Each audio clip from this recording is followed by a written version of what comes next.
আসসালামু আলাইকুম guys, it's me your boy Arko, welcome to my another blog. আসলে চলে আসলাম একটু যমুনা ফিউচার পার্কে বন্ধুর ফোন ঠিক করতে।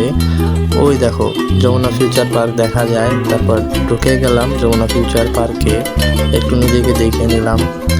এই যে এখন যাচ্ছি ডাচ বাংলার ব্যাংকে টাকা তুলে ফোনটা ঠিক করতে হবে। ওই যে আমার বন্ধু অরিন। এই যে এখন আমরা দুই বন্ধু ক্যামেরার সামনে চলে আসলাম। বন্ধু বলতে আইসক্রিম খাওয়া, আমি বলছি তুই বললো তুই খাওয়া। তারপরে একটু লিফটের জন্য দাঁড়াইছিলাম বলে একটু এটার শ্যুট নিয়ে নিলাম, যে যেমন ফিউচার পার্কটার।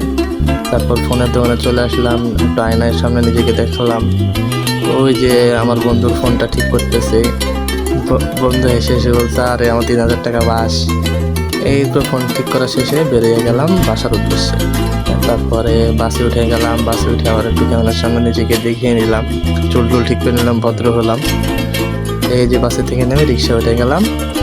আল্লাহ হাফেজ গাইস, টাটা।